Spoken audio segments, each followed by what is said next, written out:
Asia কাপের শুরুটা নিয়ে সন্তুষ্ট হতেই পারে বাংলাদেশ, শুধু জয়ের জন্য নয়, রান রেটের কারণেও। বৃহস্পতিবার আবুধাবি শেখ জায়েদ স্টেডিয়ামে হংকং এর 143 রান তাড়ায় বাংলাদেশ রান তুলেছে ওভার প্রতি 8.15 হারে। তবে হিসাবটা যদি হয় এক দশকের, যাতে ফুটে ওঠে একটি দলের টি-20 ব্যাটিং এর সাধারণ প্রবণতা, তাতে অস্বস্তিতেই পড়তে হবে। 2015 সাল থেকে শুরু করে এখন পর্যন্ত টি-20 রান রেটের শীর্ষ 10 দলের মধ্যে সবার পেছনে বাংলাদেশ দল। শুধু বাংলাদেশ নয়, একই দুরবস্থা শ্রীলঙ্কারও। প্রশ্ন হচ্ছে, রান রেটের তলানিতে এই দুই দলই কেন? একটা অভিযোগ দুই দেশেই শোনা যায়, পিচ টি-20 সুলভ নয়। আসলে কি বিষয়টা তারই? পরিসংখ্যান বলছে 2015 সালের প্রথম দিন থেকেই এখন পর্যন্ত 157টি টি-20 ম্যাচ খেলেছে বাংলাদেশ দল। এই ম্যাচগুলোতে ওভার প্রতি রান উঠেছে 7.57 হারে।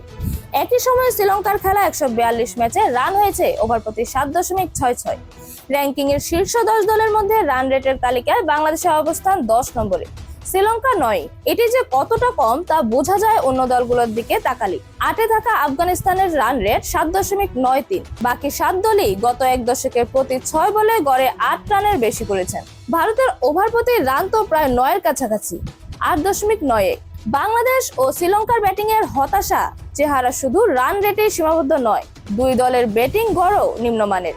একটি ম্যাচের পাওয়ার প্লে, মিডল ওভার এবং ডেথ ওভার প্রতিটি পর্যায়ে দুই দলের দুর্বলতা লক্ষণীয়। যদিও 2024 সাল থেকে কিছুটা উন্নতি দেখা যাচ্ছে। এ সময়ে শ্রীলঙ্কা পাওয়ার প্লে রান রেটে 10 দলের মধ্যে ষষ্ঠ, আর বাংলাদেশ ডেথ ওভারে 10 দলের মধ্যে পঞ্চম। তবে মাঝের ওভারগুলোর দুর্বলতা এখনো আগের মতো। রান রেটে বাংলাদেশ ও শ্রীলঙ্কা পিছিয়ে থাকার একটি বহুল আলোচিত ব্যাখ্যা হচ্ছে নিম্নমানের পিচে খেলা।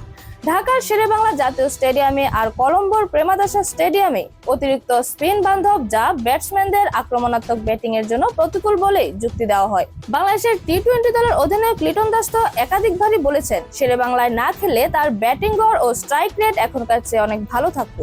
শ্রীলঙ্কা তো প্রেমাদাসার উইকেট নিয়ে সাবেক অধিনায়ক ওয়ানেন্দু হাসারাঙ্গা ও বর্তমান প্রধান কোচ সনাত জয়াসুরিয়া অসন্তোষ প্রকাশ করেছেন।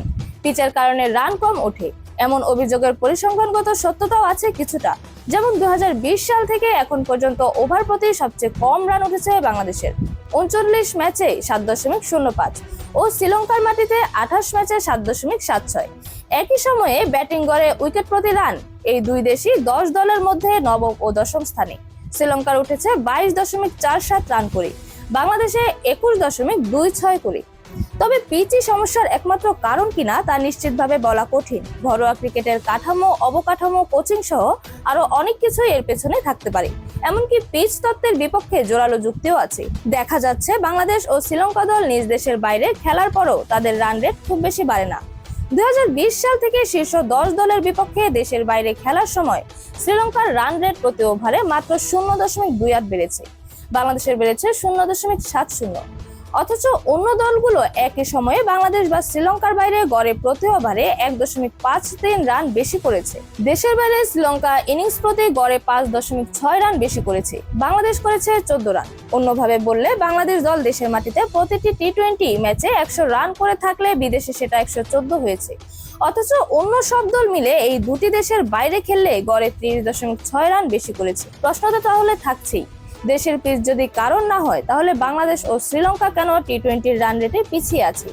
এই প্রশ্ন নিয়ে আজ আবুধাবির শেখ জায়েদ স্টেডিয়ামে এশিয়া কাপের ম্যাচে মুখোমুখি হচ্ছে দুই দল। রান রেটে তলানিতে থাকা দুই দলের লড়াই কি তাদের দুর্বলতার কোনো উত্তর দেবে?